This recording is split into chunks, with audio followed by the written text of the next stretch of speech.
کھانے پینے سے بچ جانے کا نام روزہ نہیں، بلکہ تمہاری آنکھوں کا روزہ بھی ضروری ہے جس سے تم بے حیائی دیکھتے ہو، تمہارے کانوں کا روزہ بھی ضروری ہے جس سے تم فحش چیزیں سنتے ہو، زبان کا روزہ جہاں چکھنے کے لیے ہے وہیں بولنے کے لیے بھی ہونا چاہیے کہ کہیں تمہاری زبان سے ایسے غلیظ جملے نہ نکلیں جس کی وجہ سے روزہ رکھ کر کے بھی آپ روزہ نہ رکھنے والے جیسے نہ بن جائیں۔ اور ان چیزوں میں بہت سارے لوگ کچے ہیں، ظاہری روزہ سب کا ہے، باطنی روزے میں فیل ہو جاتے ہیں، جس کی وجہ سے روزے کا جو اثر ہونا چاہیے زندگی پر وہ خاطر خواہ نہیں ہو پاتا۔ لیکن جس نے اپنے آپ کو تمام فواہشات سے بچا لیا، رب تعالیٰ کا وعدہ ہے تمہیں تو پرہیزگاری مل کے رہے گی، رمضان ہو جانے دیں، رمضان گزر جانے دیں، جس طرح کے روزے کا حکم اللہ نے فرمایا، ظاہری اور باطنی تمام برائیوں سے بچ گئے آپ، تو پھر پکی بات ہے کہ آپ عید کے بعد متقین میں شمار ہوں گے، پرہیزگاروں میں شمار ہوں گے، کیونکہ اللہ نے روزے اسی لیے فرض کیے ہیں کہ تمہارے اندر تقوی ہے، اور اللہ تعالیٰ اپنے وعدے کا پکا ہے۔ رب تبارک و تعالیٰ وعدہ خلافی کبھی نہیں فرماتا، اگر اس نے فرمایا کہ تمہیں پرہیزگاری ملے گی تو مل کے رہے گی انشاءاللہ۔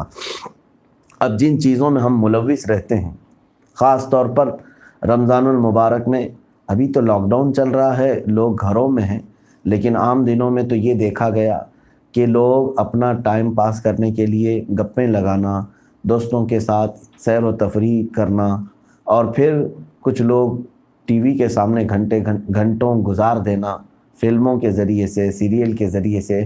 آج کے ابھی بھی بہت سارے ایسے ہیں جو گیم کھیل کر اپنے روزے کو پورا مکمل کرنے کی کوشش کر رہے ہیں۔ تو میرے عزیزو، تمہارا روزہ کیسا روزہ ہے؟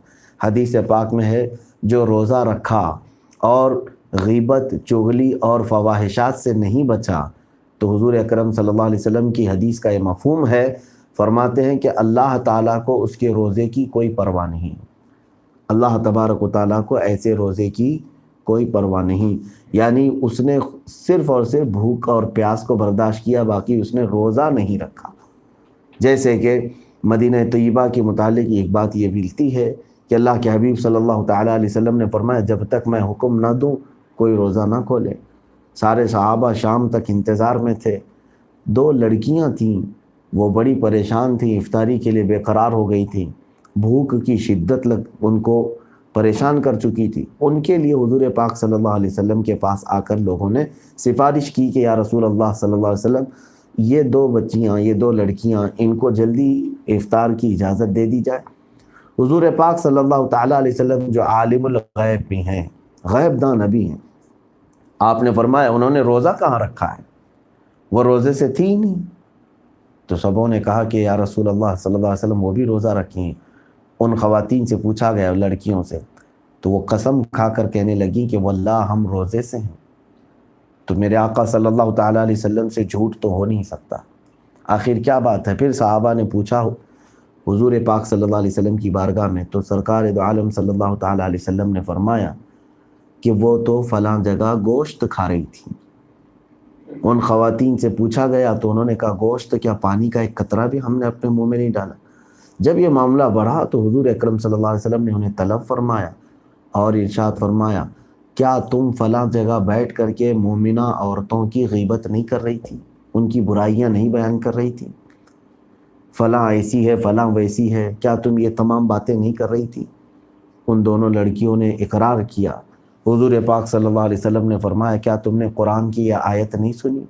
اَيُحِبُّ أَحَدُكُمْ أَن يَأْكُلَ لَحْمَ أَخِيهِ مَيْتًا، جو غیبت کرتا ہے، بیک بائٹ جس کو کہتے ہیں، بیک بائٹنگ، یہ پیٹھ کے پیچھے لوگوں کی خرابیاں بیان کرنا، مومنین کی، اللہ تعالیٰ فرماتا ہے گویا کہ وہ اپنے مردہ بھائی کا گوشت کھاتا ہے۔ رسول کریم صلی اللہ تعالیٰ علیہ وسلم کا یہ حکم صرف ظاہری طور پر نہیں، بلکہ اگر غیبت کرنے والے کو نبی چاہیں تو کہہ کر کے اس کے جسم کے اندر سے گوشت کے لوتھڑے بھی باہر نکال کے دکھا دے۔ عزیزان گرامی، آج ان تمام برائیوں میں روزے کے حالت میں بھی لوگ مصروف رہتے ہیں، جس کی وجہ سے روزے کا جو اثر ہے وہ اثر نہیں آ پاتا۔ روزے کا اثر آنا ہو تو ان تمام چیزوں سے بھی اپنے آپ کو روکنا ضروری ہے۔ اور ایک مہینے کا جو سیشن ہوتا ہے وہ ایسا ہوتا ہے کہ کسی کی بھی عادت بدلنے کے لیے کافی ہوتا ہے. کیسی بھی عادتیں پڑی ہوئی ہوں، ایک مہینہ اگر وہ اپنے آپ کو ان عادتوں سے روک لیا، حتیٰ کہ نیند جو انسان کی فطرت ہے، آپ کو روزانہ رات کے 12 بجے سونے کی عادت تھی، رات کے 12 بجے سونے کی عادت تھی، آپ کو ہٹانا ہے، اس عادت کو ختم کرنا ہے. تو آپ نے کیا کیا؟ اب نہیں، میں رات کے 3 بجے سوؤں گا، 3 گھنٹے. چونکہ انسان کی طبیعت ایسی ہے، جو عادت ہے اسی عادت کے مطابق اس کو ساری چیزیں آتی ہیں، چاہے وہ نیند ہو، چاہے وہ بھوک ہو، چاہے وہ اپنی حاجت ضروری ہو. یہ تمام چیزوں کو انسان جیسے اپنے اوپر عادت ڈالتا ہے ویسی ہوتی ہیں اس کو. یعنی تمہیں بھوک برابر صبح کے وقت ناشتے کے وقت لگتی ہے، دوپہر کے وقت لگتی ہے، شام کے وقت، رات کے وقت، کیونکہ آپ نے یہ 3 ٹائم کھانے کے لیے اپنے خاص کر لیے ہیں.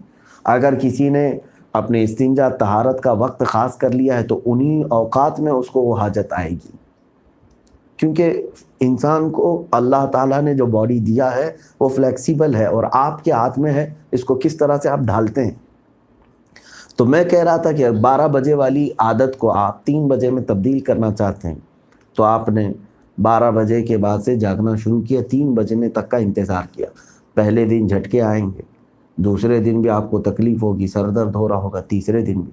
اس کے بعد آپ نے برداشت کیا 3 بجے تک جاگنے کا، ارادہ کر کے ہی رہ گئے. 8 دن اسی طرح گزر گئے. مہینہ اگر آپ نے اس پر مداومت کر لی، پابندی کی، تو پھر آپ کو 12 بجے کبھی نیند نہیں آئے گی، کیونکہ اب عادت چینج ہو گئی، اب 3 پر ہی آنا ہے. لیکن رات کے 3 والا اگر جلدی کرنا چاہتا ہے تو یہ بھی ہے کہ وہ کہتے ہیں ہم کو تو نیند آتی نہیں، بلکہ تم چاہتے نہیں ہو، عادت تبدیل کرنا نہیں چاہتے ہو. مثال کے طور پر آپ کو 10 بجے سونا ہے، ہونا یہ چاہیے کہ آپ پہلے چلے جائیں بستر پر 10 بجے. میں مانتا ہوں کہ اس دن نیند نہیں آئے گی آپ کو، کیونکہ آپ 3 بجے والے ہیں. 10 بجے آپ کو نیند نہیں آئے گی، کروٹیں لوگے، ادھر سے ادھر بدلو گے.